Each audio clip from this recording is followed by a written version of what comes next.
Hello बच्चों, नौनिहालो मेरे, कैसे हैं? हाइड्रोक्लोरिक अम्ल के बारे में इस लेक्चर में हम लोग चर्चा करेंगे और इस लेक्चर के बाद में हम बात करेंगे ग्रुप 18 के एलिमेंट्स की, है ना। तो अगला जो लेक्चर होगा वो आपका ग्रुप 18 एलिमेंट्स का होगा। इसका मतलब ये ग्रुप 17 एलिमेंट्स का लास्ट लेक्चर है। जी हाँ, ये जो बहुत बड़ा चैप्टर है ना पी ब्लॉक, इस चैप्टर को हमने अलग अलग पोर्शंस में डिवाइड कर दिया है।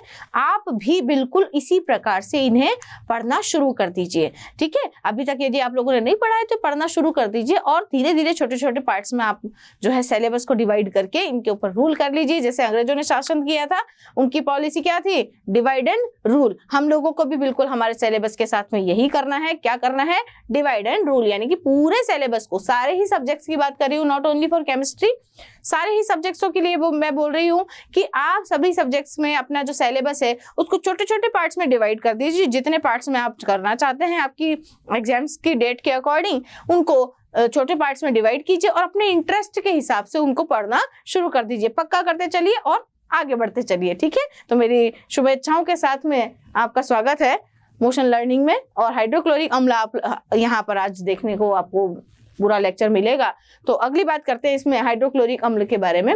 हाइड्रोक्लोरिक अम्ल में सबसे पहली बात हम करेंगे HCl की खोज की। तो हाइड्रोक्लोरिक अम्ल को खोजने का श्रेय जो जाता है वो किसे जाता है? ग्लोबर को। ग्लोबर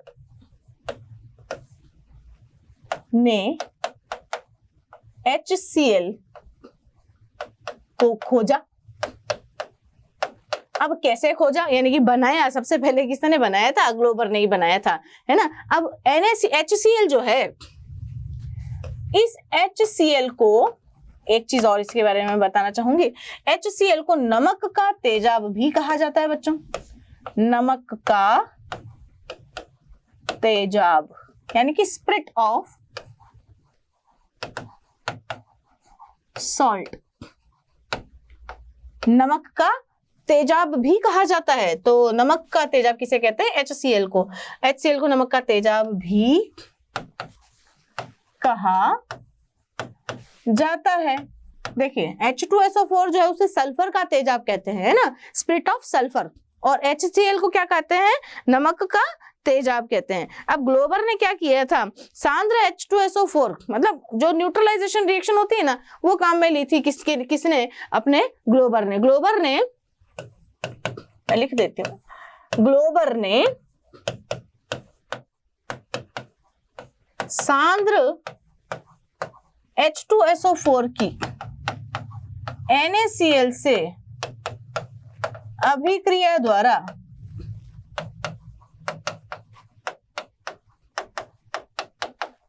HCl प्राप्त किया। कैसे प्राप्त किया? देखिएगा, आपने क्या किया? ग्लोबर ने H2SO4 की अभिक्रिया करवाई बच्चों NaCl के साथ में, ठीक है। अब NaCl के साथ में जब यहाँ पर H2SO4 की अभिक्रिया करवाई गई तो क्या हुआ कि यहाँ से Na2SO4 सोडियम सल्फेट के रूप में बाहर निकल गया और आपको HCl जो है वो प्राप्त हो गया, ठीक है।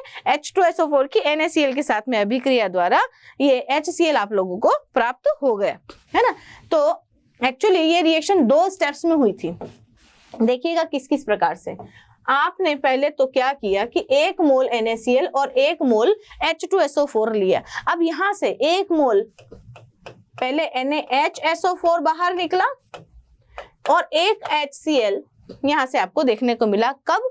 जब इसको और अभिक्रिया को 420 केल्विन टेम्परेचर दिया गया। 420 केल्विन के ताप पर 1 मोल H2SO4 1 मोल NaCl के साथ में मिलकर के सोडियम बाइसल्फेट का निर्माण करता है और आपको HCl प्राप्त होता है। यही सोडियम बाइसल्फेट जो है वापस NaCl के साथ में, देखिए ये सोडियम बाइसल्फेट दोबारा से NaCl के साथ अभिक्रिया करता है और उच्च ताप पर गर्म करने पर,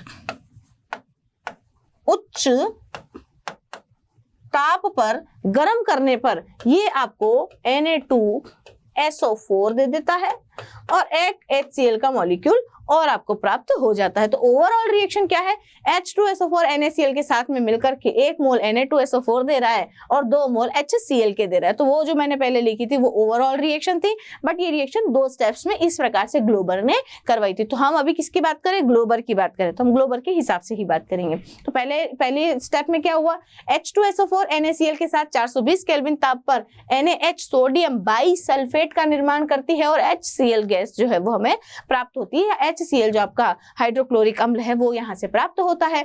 बाद में यही NaHSO4 सोडियम बाइसल्फेट जो है NaCl के साथ दोबारा से उच्च ताप पर रिएक्ट करके सोडियम सल्फेट में और HCl हमें प्राप्त हो जाता है।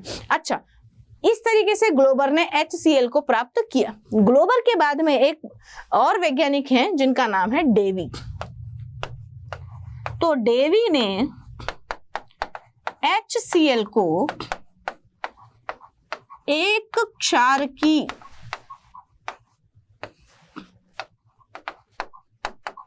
अम्ल बताया।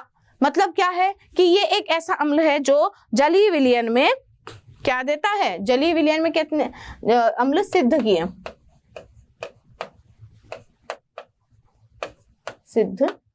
किया।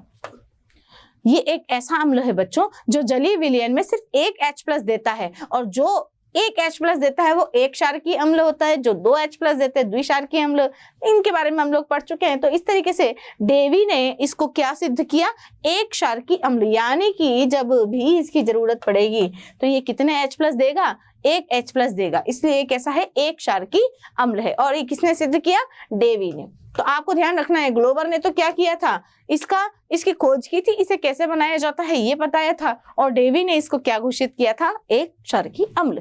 ठीक है, अब ये अम्ल है तो इसकी अम्लीय प्रकृति होगी। अम्लीय प्रकृति सिद्ध करने के लिए आप क्या करें कि भाई HCl जो है इसकी अभिक्रिया आप करवाओ H2O से, है ना। अब H2O जो टूटेगा H+ और OH- में टूटेगा। HCl भी जो टूटेगा वो कैसे टूटेगा, आपके H+ और Cl- में, है ना। तो अम्ल कौन होते हैं बेटा, जो H+ दान करते हैं वो क्या कहलाते हैं, अम्ल कहलाते हैं। अब अम्ल देखो H+ दान कर रहा है तो H+ देने वाला H+ यहां से जो निकलेगा वो इस जलीय विलयन में ही प्राप्त होगा। अब आप H+ अलग लिखो या H3O+ लिखो, बात तो बराबर ही है ना। और यहां से आपको क्या मिल जाएगा, Cl-, यानी कि HCl जलीय विलयन में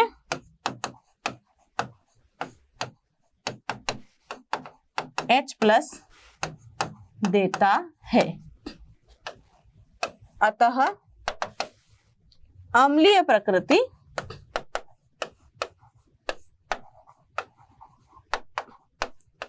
दर्शाता है।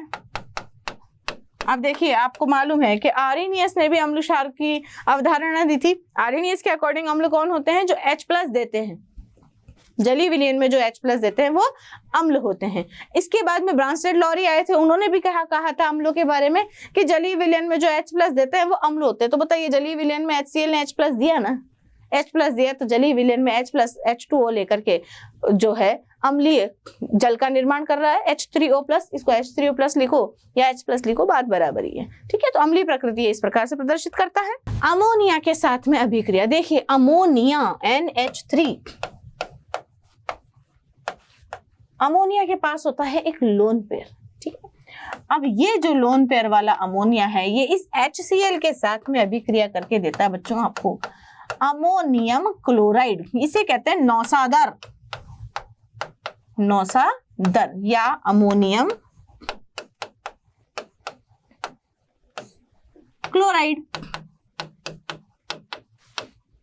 जब भी आप अमोनिया की रिएक्शन HCl के साथ में करवाते हैं ना बच्चों, तो यहां से श्वेत धूम्र निकलते हैं, सफेद कलर का धुआं निकलता है, श्वेत धूम्र यहां से आपको देखने को मिलेंगे। ये श्वेत धूम्र ही किसके होते हैं, आपके नौसादर के होते हैं। देखिए, नाइट्रोजन पर प्रेजेंट जो लोन पेयर है वो इसके H+ को ले लेगा, और किसमें, देखो नाइट्रोजन पर प्रेजेंट जो लोन पेयर है अमोनिया का वो इस HCl के, भाई जो HCl है उसका जो H+ आता है वहां से इसको बॉन्ड बना लेता है और खुद कैसा हो जाता है, धनायनित हो जाता है, और इस धनायन से विद्युत आकर्षण के द्वारा इलेक्ट्रोस्टैटिक फोर्स ऑफ अट्रैक्शन के द्वारा Cl यहाँ पर आकर के जुड़ जाता है। तो इस तरीके से आपको जो है अमोनियम क्लोराइड का एक स्ट्रक्चर, अमोनियम क्लोराइड जो है आपको यहाँ पर प्राप्त हो जाता है। और अमोनियम क्लोराइड जो है वो क्या कहलाता है, नौसादर कहलाता है। और नौसादर के श्वेत धूम्र आपको अमोनिया के साथ में HCl की अभिक्रिया द्वारा देखने को मिलते हैं। तो आप यहाँ पर लिख सकते हैं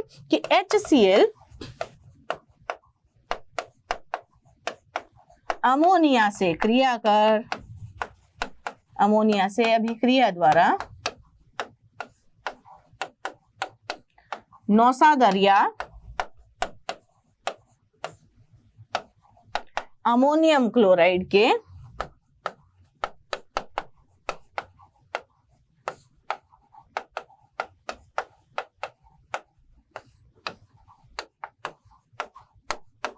श्वेत धूम्र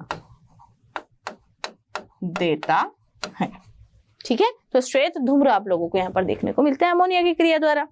HCl जो है वो अम्लों के लवणों के साथ में किस प्रकार से अभिक्रिया प्रदर्शित करता है। अब लवण देख लीजिए, जैसे सोडियम कार्बोनेट ले लीजिए आप, Na2CO3।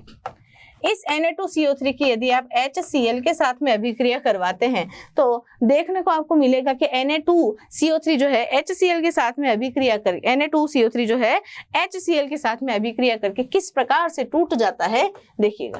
पहले तो ये देगा NaCl, है ना, तो भाई यहाँ से 2 NaCl आपको प्राप्त हो जाएंगे, एक आपको H2O देखने को मिलेगी और यहाँ से कार्बन डाइऑक्साइड गैस मुक्त हो जाएगी। ठीक है, तो Na2CO3 के HCl के साथ में अभिक्रिया द्वारा देखो NaCl मिल रहा है, H2O मिल रहा है और कार्बन डाइऑक्साइड गैस यहाँ से मुक्त हो रही है। अगर यही रिएक्शन में सोडियम बाइकार्बोनेट के साथ में करवाऊं, देखिए ये है सोडियम कार्बोनेट और ये कौन है आपका सोडियम बाइकार्बोनेट NaHCO3।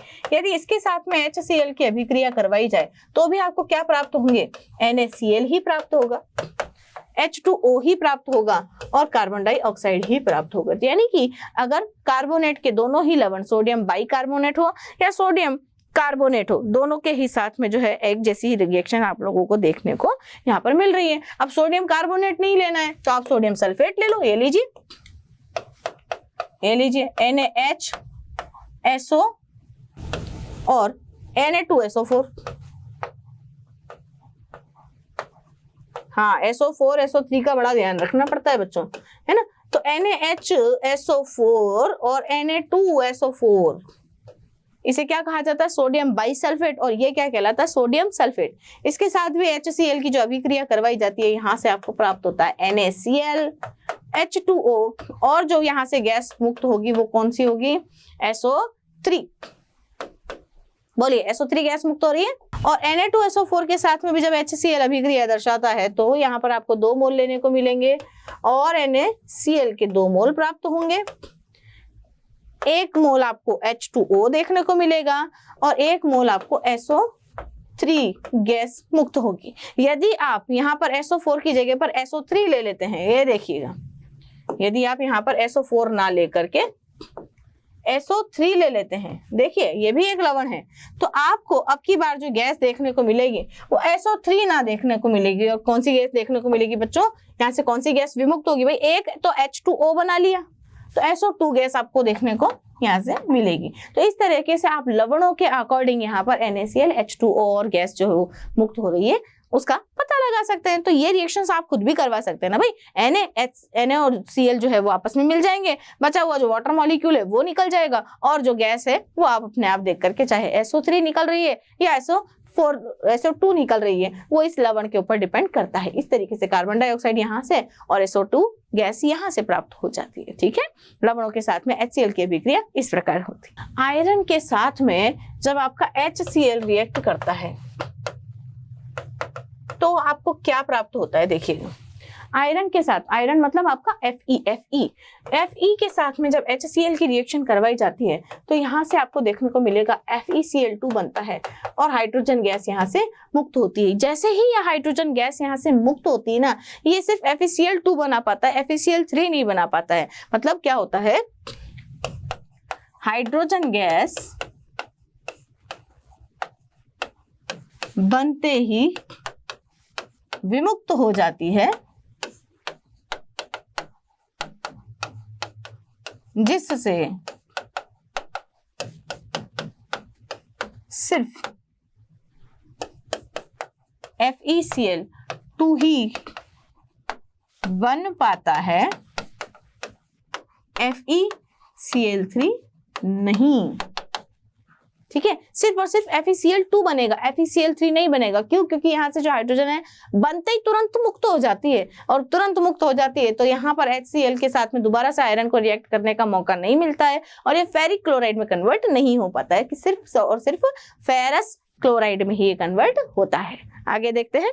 तो अगली बात करते हैं बच्चों एक्वारेजिया के ऊपर। अब ये एक्वारेजिया क्या चीज है? देखिए, कुछ अक्रिय धातुएं ऐसी होती हैं जैसे कि गोल्ड है ना, आपका प्लैटिनम है ना, गोल्ड प्लैटिनम वगैरह कुछ ऐसी अक्रिय धातुएं हैं जो सामान्यतया अम्लों में घुलती नहीं है बच्चों।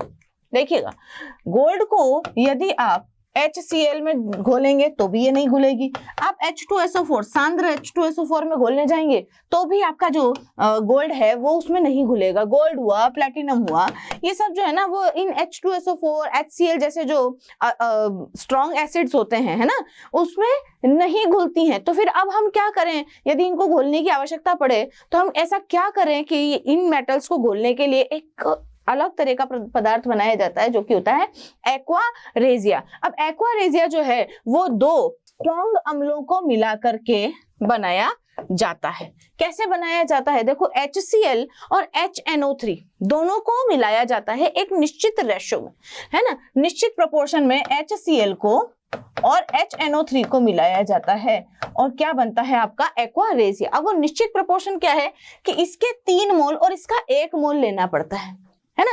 3 मोल HCl और 1 मोल HNO3 के मिश्रण को क्या कहा जाता है? एक्वारेजिया कहा जाता है। और ये एक्वारेजिया जो है वो अक्रिय धातुएं जैसे सोना, प्लैटिनम, इन्हें घोलने का काम करता है। एक्चुअली क्या होता है बेटा, जब इनकी रिएक्शन होती है ना तो रिएक्शन से बनता है नाइट्रोसिल क्लोराइड, क्लोरीन गैस और H2O, तीनों ही यहाँ से मुक्त होते हैं। तो नाइट्रोसिल क्लोराइड का क्लोरीन और H2O जब यहाँ से मुक्त होते हैं तो देखिए इनकी रिएक्शन देखिएगा कि भाई 3 मोल HCl का मिश्रण,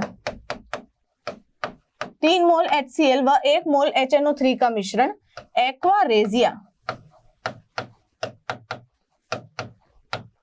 कहलाता है।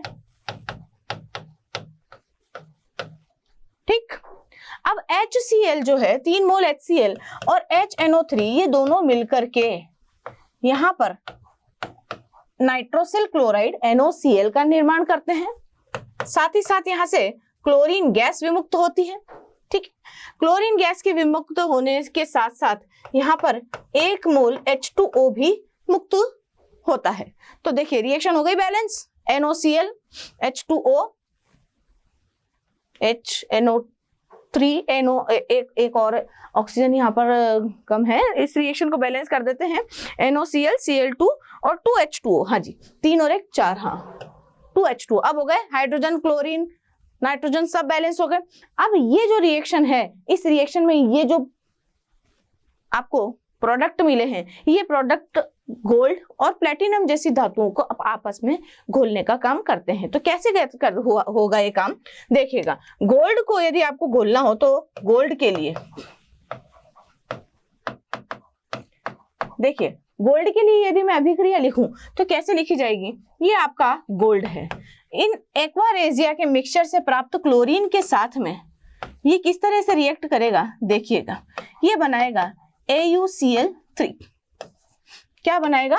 AuCl3। बाद में AuCl4 बनाएगा और AuCl3 बनाएगा। बाद में AuCl3 जो है वो HCl के साथ में अभिक्रिया करके यही AuCl3 गोल्ड का ट्राइक्लोराइड HCl के साथ में अभिक्रिया करके, यहाँ पर HCl है मतलब क्या हो रहा है, एक टेस्ट ट्यूब है, उस टेस्ट ट्यूब में आपने 3 मोल HCl डाला और 1 मोल HNO3 डाला, तो उसी टेस्ट ट्यूब में आपको 1 मोल NOCl, 1 मोल Cl2 और 2 मोल वाटर के मिले। अब उसी में यदि आप गोल्ड डाल देंगे तो बताइए, गोल्ड जो है क्लोरीन के साथ में रिएक्ट करके ट्राइक्लोराइड का निर्माण करेगा। यही ट्राइक्लोराइड जो है वापस वो HCl के साथ में भी रिएक्ट करेगा और एक कोऑर्डिनेशन कंपाउंड उपसहसंयोजक यौगिक का निर्माण कर लेगा इस तरीके से। तो आप देखेंगे कि गोल्ड जो है, जो कि अक्रिय धातु है, वो अक्रिय धातु अब जो है HCl के साथ में एक्वारेजिया की उपस्थिति में घुल गई है ना। गोल्ड क्या हो गया, गोल्ड का क्या बन चुका है, एक कोऑर्डिनेशन कंपाउंड बन चुका है। इसी प्रकार से आप प्लेटिनम का भी बना सकते हैं। देखिएगा प्लेटिनम का किस प्रकार, तो मैं यहां लिख देती हूं भाई, प्लेटिनम के लिए यदि आपको घोलना है तो आप क्या करेंगे, प्लेटिनम लेंगे और क्लोरीन लेंगे, वही सेम टू सेम। आप प्लेटिनम लीजिए और क्लोरीन लीजिए, ठीक। प्लेटिनम का यहां से क्या बनेगा, क्लोराइड बनेगा। क्लोराइड कैसे बनेगा, प्लेटिनम का टेट्रा क्लोराइड बनेगा, PtCl4 बनेगा, ठीक है। अब यही प्लेटिनम का जो क्लोराइड है, प्लेटिनम का जो टेट्रा क्लोराइड है, ये HCl के साथ में अभिक्रिया करके इस तरीके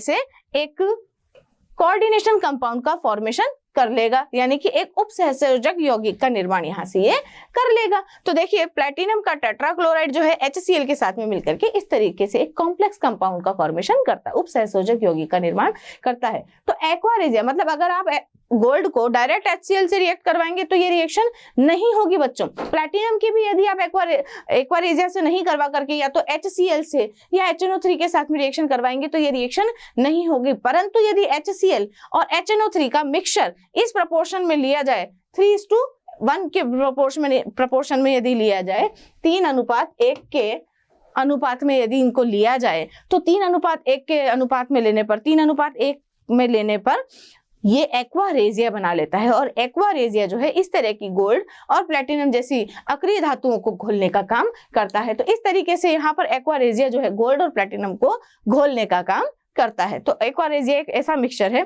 जो अक्रिय धातुओं को घोलने का काम करता है। और रिएक्शन कैसी है, ये तो बड़ी इंपॉर्टेंट रिएक्शन है बेटे, ठीक है।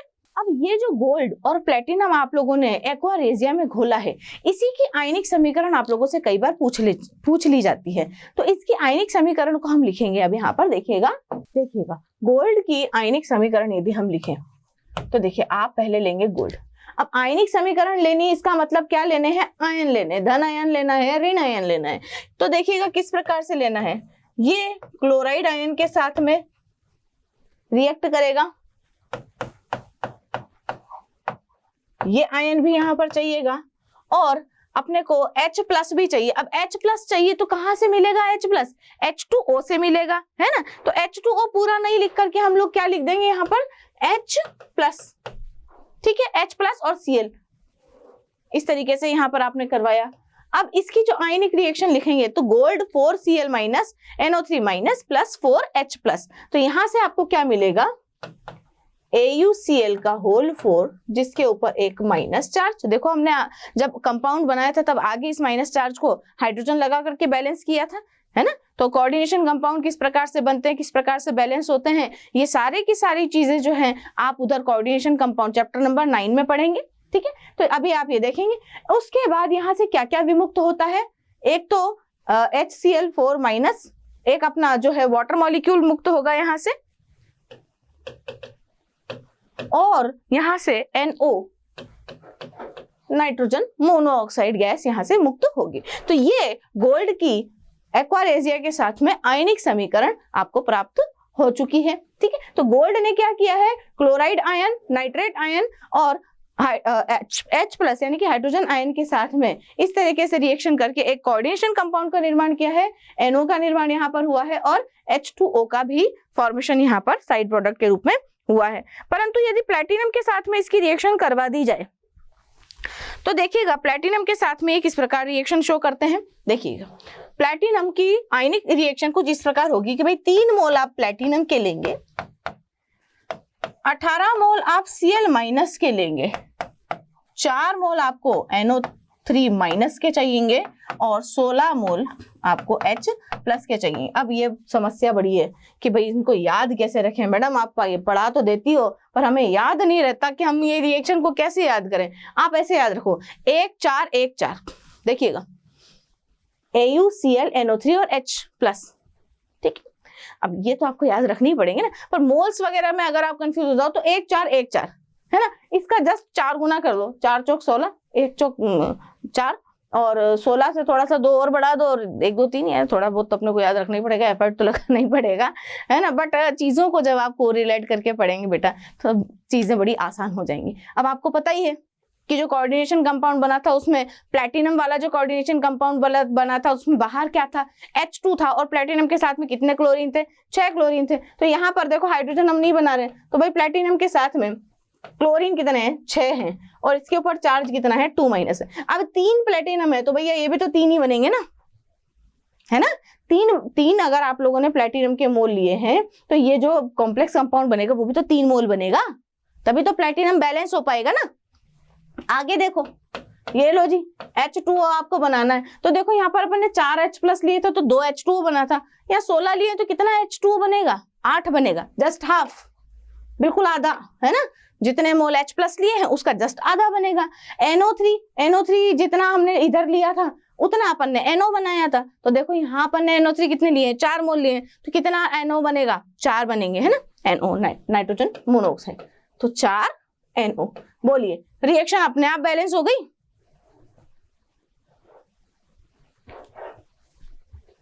कुछ बच रहा है क्या, देखो आराम से देखो, हमने यहाँ पर एक गोल्ड लिया था तो अपने को एक कंपाउंड गोल्ड का मिला था, अपन ने यहाँ पे 4 Cl माइनस लिए तो देखो चारों के चारों Cl हमारे यहाँ पर उपस्थित है।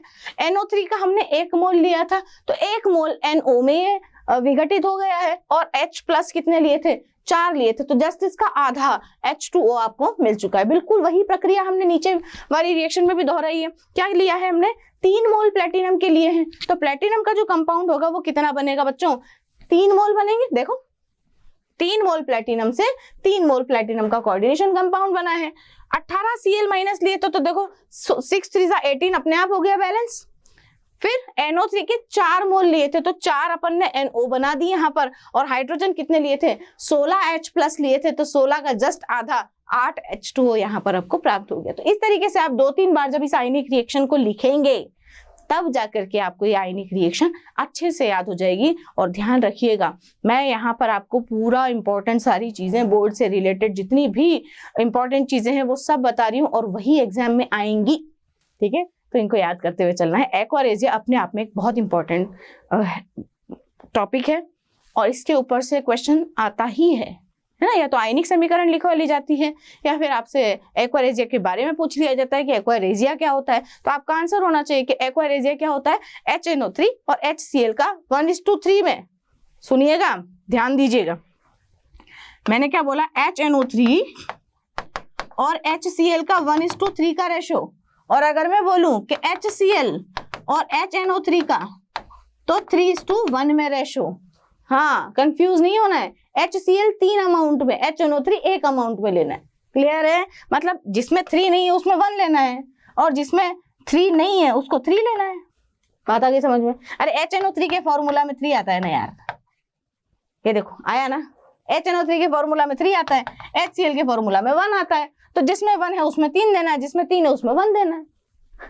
सीख जाएंगे। तो इस तरीके से जब आप चीजों को आपस में कोरिलेट करेंगे तब जाकर के आपकी जो केमिस्ट्री है वो मिस्ट्री से माइस्ट्रो हो जाएंगे आप केमिस्ट्री के। क्लियर है। तो आगे की बात करते हैं आयनिक समीकरण के बाद। हेलो जी, HCl के उपयोगों पर हम बात करते हैं। HCl कहाँ कहाँ इस्तेमाल किया जाता है, अभी थोड़ी देर पहले एक्वारेजिया के निर्माण में काम में लिया था ना हमने, है ना। तो अक्रिय धातुओं को घोलने में, एक्वारेजिया बनाने में ये काम में लिया जाता है। तो पहला ही उपयोग में इसका यही लिखूंगी।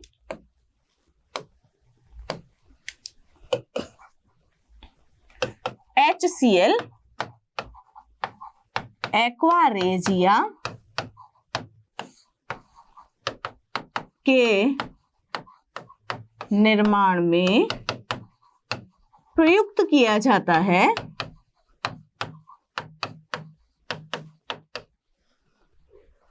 जिसे अक्रिय धातुओं को घोलने के लिए उपयोग में लाया जाता है।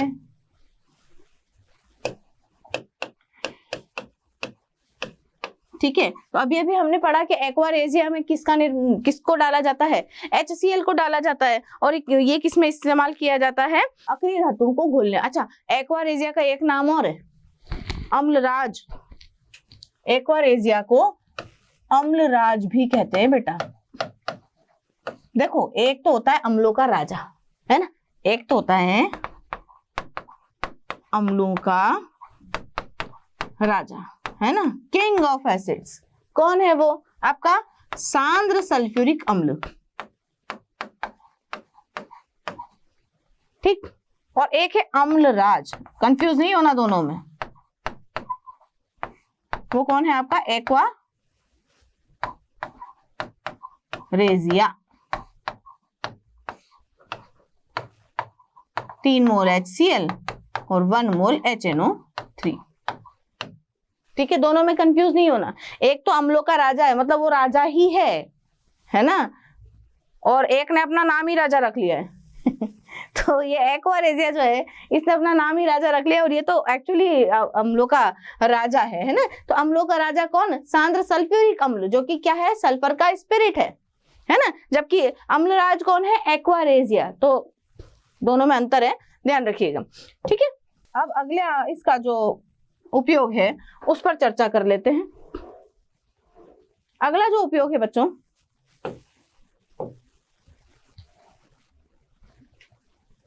कि HCl का जो उपयोग है वो प्रिंटिंग और टैनिंग उद्योग में भी किया जाता है ना। तो दूसरा उपयोग क्या है इसका? प्रिंटिंग व टैनिंग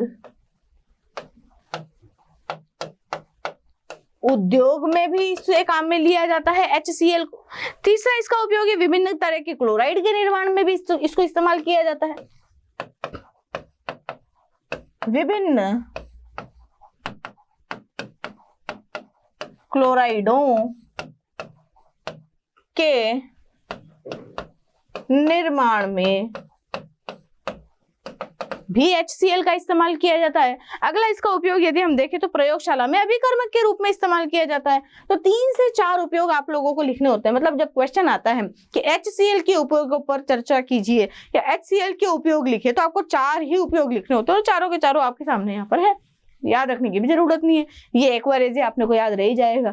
प्रयोगशाला में अभिकर्मक के रूप में अपने को हमेशा ही याद रहता है। ये 2 ही तो चीजें याद रखनी है, काम खत्म। तो चौथा उपयोग क्या है? प्रयोगशाला अभिकर्मक के रूप में। देखिए, अच्छे खासे उपयोग हो गए इसके, है ना। एक्वारेजिया के रूप निर्माण में भी HCl काम में लेते हैं। प्रिंटिंग और टैनिंग उद्योग में इस्तेमाल किया जाता है। विभिन्न तरह के क्लोराइड इससे बनाए जा सकते हैं, और प्रयोगशाला में अभिकर्मक के रूप में भी इसको इस्तेमाल किया जाता है। कुछ उपयोग ऐसे हैं जो हर जगह पर कॉमन होते हैं। थोड़ी सी ट्रिक लगाया करो, है ना, याद रखने के लिए थोड़ी सी ट्रिक लगाया करो। क्या प्रयोगशाला अभिकर्मक तो हर जगह आ रहा है, तो लिख देना एक उपयोग, आ जाएंगे नंबर, है ना भाई। 2 नंबर का भी यदि प्रश्न हुआ तो आधा नंबर तो आ गए ना। थोड़ा बहुत जुगाड़ लगाया करो, थोड़ा चीजों को बोल रही हूँ, बार बार बोल रही हूँ, को रिलेट करो, आपस में चीजों को रिलेट किया करो, रिलेट कर करके पढ़ा करो। ठीक है, जल्दी याद होगा। आगे चलते हैं। प्रश्न है, हाइड्रोजन क्लोराइड का निर्माण किस विधि द्वारा किया जाता है? अब आपको कोई पूछे कि भाई हाइड्रोजन क्लोराइड के निर्माण की विधि का नाम बताओ, है ना, तो उत्तर देखिएगा इसका। भैया हाइड्रोजन क्लोराइड का निर्माण अपन ने विरचन की विधियों में पढ़ा है क्या, कि आप सोडियम सल्फेट और HCl का निर्माण जो है सांद्र सल्फ्यूरिक अम्ल में जो अपना नमक है, सेंधा नमक, उसको मिला करके बना सकते हैं, है ना। पर इस विधि का नाम क्या है ना। ग्लोबर ने अपना जो HCl है उसका निर्माण सबसे पहले किया था, है ना। तो इस विधि का नाम क्या है ना। नाम देखिएगा इस विधि का नाम है सॉल्ट केक विधि, है ना। हाइड्रोजन क्लोराइड के निर्माण हाइड्रोजन क्लोराइड का निर्माण, याद रखिएगा नाम, सॉल्ट केक। केक होता है ना, केक, सॉल्ट केक विधि द्वारा।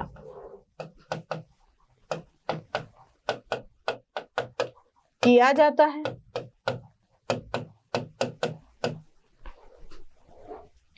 इस विधि में आपको थोड़ा लिखना पड़ेगा बच्चों, है ना। जब क्वेश्चन थ्योरेटिकल दिया जाए तो थोड़ा लिखना भी पड़ेगा, पर ऐसा नहीं कि सिर्फ लिख करके काम चला दें, है ना। साइंस है बच्चों, केमिस्ट्री, साइंस में भी क्या है, केमिस्ट्री है। और केमिस्ट्री में टीचर को तभी संतुष्टि मिलती है जब आपकी कॉपी में वो रिएक्शंस देखता है ना। लिखा हुआ भले ही हो पर रिएक्शन होनी बहुत जरूरी होती है, ठीक है। तो HCl का निर्माण, देखो मेरे लेक्चर को जब आप ध्यान से देखेंगे ना तो आपको केमिस्ट्री की बहुत सारी बारीकियों के बारे में, नंबर लाने की ट्रिक्स के बारे में पता लगेगा, पर लेक्चर पूरा सुनना पड़ेगा, है ना। बिना लेक्चर पूरा सुने आप स्किप करके अगर आप आगे चलते हैं तो काम नहीं चलने वाला है। आपको पूरा लेक्चर सुनना चाहिए। क्यों? क्योंकि वहां पर हर एक टीचर जो है ना बारीकियां, नंबर कैसे लाए जाते हैं, कैसे अच्छे से हमारी कॉपी में आंसर लिखा हुआ होना चाहिए, उन सभी के बारे में सभी टीचर्स बताते हैं। थोड़ा ध्यान से सुना करो टीचर्स की बातों को, ओके। तो HCl का निर्माण सॉल्ट केक विधि द्वारा किया जाता है। पहली बात, इस विधि में सांद्र सल्फ्यूरिक अम्ल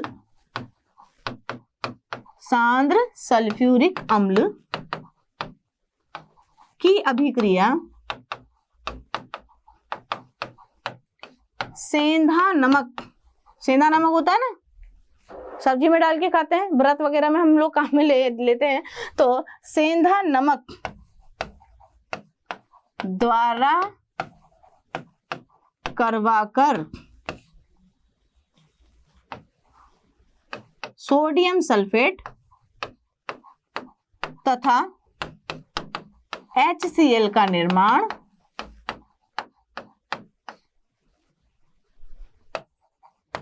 कर लिया जाता है, ठीक है। अब आपने इतना लिख दिया है ना, तो टीचर को पता लग गया कि भाई हाँ, आप सांद्र सल्फ्यूरिक अम्ल को भी जानते हो और आप बहुत अच्छी तरीके से जानते हो कि NaCl को सेंधा नमक भी बोल देते हैं और सोडियम सल्फेट तथा HCl का निर्माण आप कर रहे हो, है ना। अब अगर आपने साथ में लिख दिया यह विधि या इस विधि को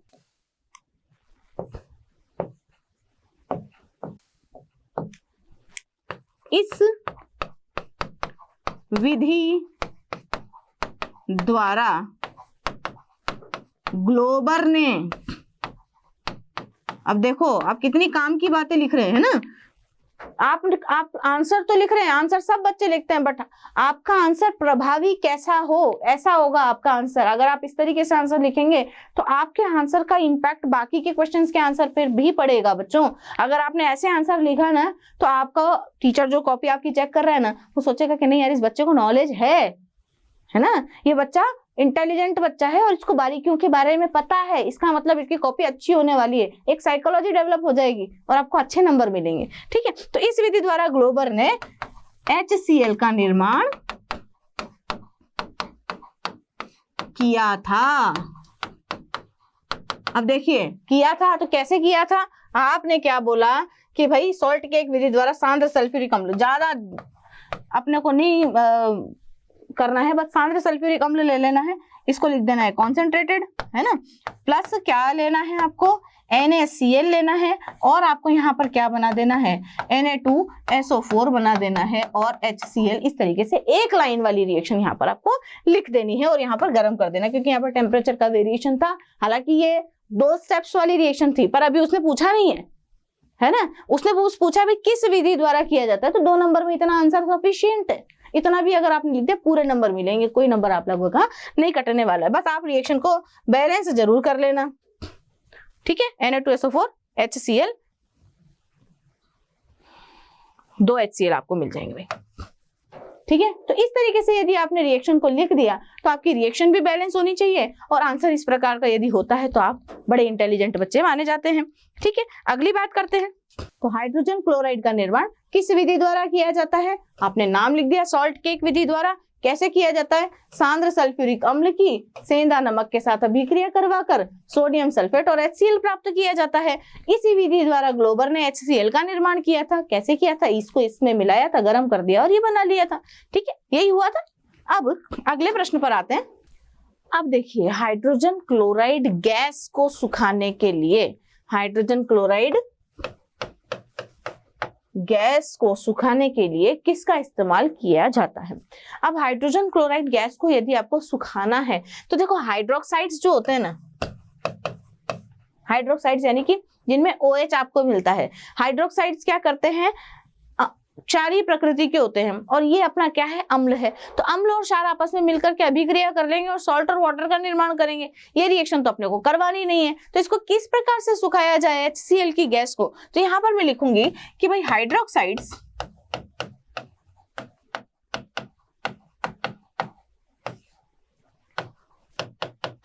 क्षारीय प्रकृति के होते हैं और HCl के साथ अभिक्रिया, क्योंकि अक्सर जो ड्राइंग एजेंट्स होते हैं, सुखाने वाले जो पदार्थ होते हैं, वो कौन होते हैं, कैल्शियम हाइड्रोक्साइड हो गया आपका, है ना, इस तरीके के हाइड्रोक्साइड्स होते हैं। अब अगर हाइड्रोक्साइड आपने HCl में डाल दिया तो हाइड्रोक्साइड क्या है, क्षार है, HCl कौन है, अम्ल है। अम्ल और क्षार की क्या रिएक्शन हो जाएगी, वहां पर उदासीनीकरण की अभिक्रिया हो जाएगी और आपका HCl गैस सूखेगा नहीं, कुछ और ही प्रोडक्ट का निर्माण वहां पर हो जाएगा, सॉल्ट और वाटर का निर्माण हो जाएगा उदासीनीकरण की अभिक्रिया में, है ना। तो हाइड्रोक्साइड जो होते हैं वो कैसे होते हैं बेटे, क्षारीय प्रकृति के होते हैं और HCl के साथ में अभिक्रिया कर लेते हैं। फिर अब क्या करें, इसलिए HCl गैस को सुखाने के लिए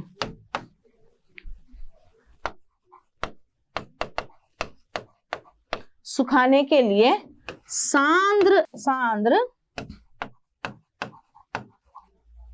सल्फ्यूरिक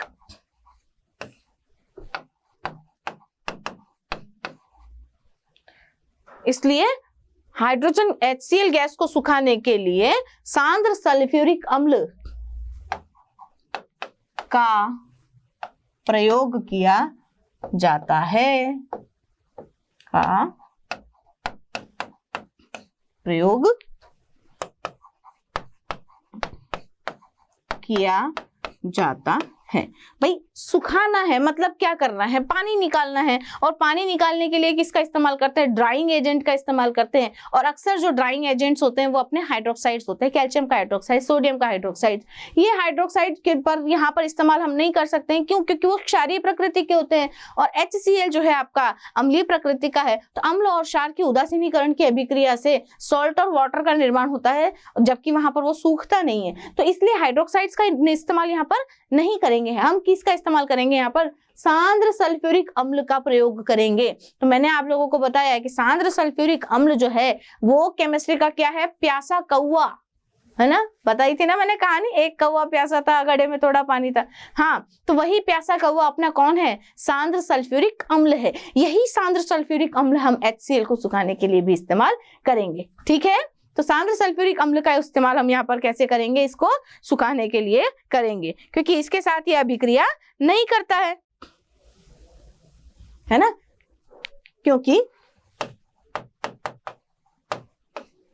HCl H2SO4 के साथ अभिक्रिया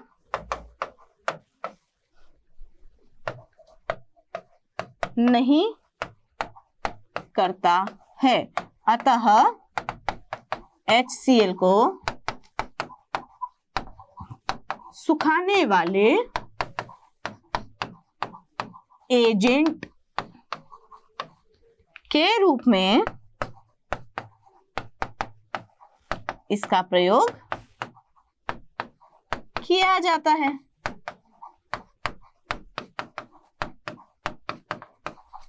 तो बोलिए, आ गई बात समझ में कि HCl को सुखाने के लिए सांद्र सल्फ्यूरिक अम्ल का ही इस्तेमाल करेंगे, हाइड्रोक्साइड्स का नहीं, ठीक है। बात समझ में आ गई बच्चों। तो देखिए, इस पूरे के पूरे लेक्चर में हमने हाइड्रोजन क्लोराइड यानी कि HCl के बारे में पढ़ा। HCl जो है वो भाई HCl जो है नमक का तेजाब कहलाता है ना, नमक का तेजाब कहलाता है, स्पिरिट ऑफ सॉल्ट इसको कहते हैं। ग्लोबर ने इसकी खोज की थी, नाम डेवी ने दिया था, है ना, और निर्माण की विधियां, है ना, रासायनिक अभिक्रिया, इन सब के बारे में हम लोगों ने इस चैप्टर में बात की है। इसके अम्लीय गुणों पर चर्चा की है, इसके लवण निर्माण की प्रक्रिया के बारे में बात की है, और सबसे इंपॉर्टेंट कंपाउंड HCl का एक्वारेजिया, जो कि अक्रिय गैसों को घोलने के काम में लिया जाता है, उसके बारे में भी हम लोगों ने बात की है। इनके ऊपर जो इसके जो HCl के उपयोग होते हैं उनके बारे में भी हमने अच्छी तरीके से यहाँ पर एक्सप्लेन करने की कोशिश की है। साथ ही साथ एक दो क्वेश्चन दे करके आपको आंसर लिखने का तरीका बताने का भी मैंने पूरा प्रयास किया है। होप आप लोगों को समझ में आया होगा। तो मोशन में इस लेक्चर में आज इतना ही। मैं श्रुति मालवी आप लोगों को धन्यवाद देती हूँ। नमस्ते। आशा करता हूं हमारे टॉप एजुकेटर का यह लेक्चर आपको पसंद आया होगा। अगर पसंद आया है तो वीडियो को लाइक करिए, चैनल को सब्सक्राइब करिए और शेयर भी करिए, क्योंकि ज्ञान बांटने से बढ़ता है और सही बताऊं तो पुण्य भी मिलता है। मुझे सुनने के लिए बहुत बहुत धन्यवाद। Thank you.